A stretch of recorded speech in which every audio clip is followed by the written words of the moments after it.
Hi అండి, నమస్తే. Welcome to my channel. ఈరోజు మన ఛానల్లో అమ్మవారికి ఎంతో ప్రీతికరమైన మహా నైవేద్యము పాల పొంగళ్ళను సింపుల్గా ఎలా తయారు చేయాలో చూద్దామండి. పక్కా కొలతలతో ఇలా ట్రై చేయండి. ఫస్ట్ టైం చేసేవాళ్ళైనా కూడా చాలా పర్ఫెక్ట్గా కుదురుతుందండి. ఎలా తయారు చేయాలో చూద్దాం, వచ్చేసేయండి. ముందుగా అయితే ఒక మిక్సింగ్ బౌల్ తీసుకొని ఏదైనా సరే ఒక కప్పు కొలతగా పెట్టుకోవాలి. ఒక కప్పు వరకు బియ్యం తీసుకోవాలి. అలాగే ఒక స్పూన్ వరకు పచ్చిశనగపప్పు తీసుకోవాలండి. నేనైతే ఇక్కడ పచ్చిశనగపప్పు తీసుకున్నాను. మీరు కావాలంటే కందిపప్పు అయినా లేదంటే పెసరపప్పు అయినా కూడా తీసుకోవచ్చు. ఇప్పుడు శుభ్రంగా 2-3 సార్లు అయితే నీట్గా కడుక్కోవాలి. ఇలా 2-3 సార్లు కడిగిన తర్వాత నీళ్ళన్నీ కూడా వంపేసుకొని మళ్ళీ మంచినీళ్ళు పోసుకొని కనీసం ఒక పావు గంట సేపు అయినా సరే బియ్యాన్ని కొంచెం నాననివ్వాలండి. మూత పెట్టుకొని పక్కన పెట్టుకుందాము. ఇప్పుడు పావు గంట తర్వాత చూడండి, మనకు బియ్యం కొంచెం నాని, అలాగే పచ్చిశనగపప్పు కూడా కొంచెం నానియండి. ఇప్పుడైతే వీటిని పక్కన పెట్టుకొని స్టవ్ ఆన్ చేసుకొని స్టవ్ మీద అయితే ఒక గిన్నె పెట్టుకుందాము. అడుగు మందంగా ఉన్న గిన్నె పెట్టుకొని ముందుగానే 2 స్పూన్ల వరకు నీళ్ళని పోసుకోవాలి. ఇలా నీళ్ళని ముందుగానే పోయటం వల్ల మనకు పొంగళ్ళు అనేది అడుగంటకుండా ఉంటుందండి. తర్వాత మనం ఏ కప్పుతో బియ్యం తీసుకున్నామో సేమ్ అదే కప్పుతో 7 కప్పుల వరకు పాలను తీసుకోవాలి. చిక్కగా ఉన్న పాలు అయితే టేస్ట్ అనేది బాగుంటుంది. మీరు మొత్తం పాలు వద్దనుకుంటే సగం పాలు సగం నీళ్ళైనా సరే కలుపుకోవచ్చు.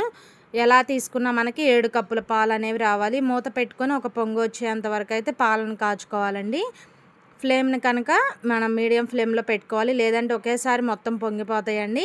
ఇలా కొంచెం పొంగు వచ్చిన తర్వాత మూత తీసి మనం ముందుగానే నానపెట్టుకొని పక్కన పెట్టుకున్నాం కదా, ఆ బియ్యం పచ్చిశనగపప్పు అయితే ఇందులో వేసుకోవాలి. వీటిని అయితే కనుక మీడియం ఫ్లేమ్లో పెట్టుకొని బాగా ఉడికించుకోవాలండి. ఈ కొలతలతో ట్రై చేస్తే మనకి చక్కగా పర్ఫెక్ట్గా కుదురుతుందండి. ఇంకా పాలు నీళ్లు ఎక్కువ తక్కువ అని ఏమి ఉండదు. చక్కగా ఒక కప్పు బియ్యంకి 7 కప్పుల పాలు పోసుకుంటే మనకి పాయసం అనేది చక్కగా ఉంటుంది. ఇలా మధ్య మధ్యలో కలుపుకుంటూ ఉడికించుకోవాలి. ఈలోపు అయితే కనుక ఒక చిన్న గిన్నె తీసుకొని ఏ కప్పుతో బియ్యం తీసుకున్నామో సేమ్ అదే కప్పుతో 1/3 కప్పు వరకు బెల్లం తీసుకోవాలండి. మీరు కొంచెం స్వీట్ ఎక్కువ తినేవాళ్ళు అయితే 2 కప్పుల వరకు తీసుకోండి, లేదంటే ఇలా 1/4 కప్పు వరకు తగ్గించుకొని వేసుకోండి. ఇందులో ఒక 2 స్పూన్ల వరకు నీళ్ళని పోసుకోవాలి. నీళ్ళు ఎక్కువేం పట్టవండి, ఒక 2 స్పూన్లు అయితే సరిపోతాయి. ఇప్పుడు స్టవ్ ఆన్ చేసుకొని ఈ గిన్నెను అయితే కనుక మనం పొయ్యి మీద పెట్టుకొని బెల్లాన్ని అయితే కరిగించుకోవాలి. మనకి బెల్లం పాకమేం రావాల్సిన అవసరం లేదండి, కొంచెం కరిగితే మనకి ఆ బెల్లం అనేది సరిపోతుంది. ఇలా మధ్య మధ్యలో కలుపుకుంటూ బెల్లాన్ని అయితే పూర్తిగా ఇలా కరిగించుకోవాలి. చూడండి, ఈ విధంగా కరిగిన తర్వాత స్టవ్ ఆఫ్ చేసేసి వీటిని అయితే కనుక చల్లారనిద్దాము. ఈలో పక్కనైతే పొంగల్ కూడా ఉడుకుతుంది కదండి. ఒకసారి అయితే ఇలా మధ్య మధ్యలో కలుపుకుంటూ ఉండాలి. ఇంకా కాస్త మనకి బాగా దగ్గర పడేంత వరకు అయితే ఉడికించుకోవాలండి.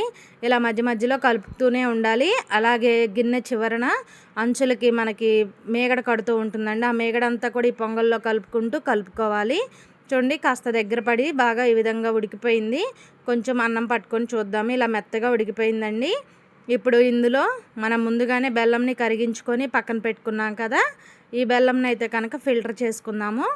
ఇలా ఒక టీ ఫిల్టర్ తీసుకొని మనం ముందుగానే కరిగించుకున్న ఈ బెల్లంని అయితే కనుక ఇలా వడపోసుకోవాలి. ఇలా చేసామంటే మనకి పొంగళ్ళు అనేవి కూడా అసలు విరగవండి. ఒక్కొక్కసారి బెల్లం వేయగానే పొంగళ్ళు అనేవి విరిగిపోతుంది.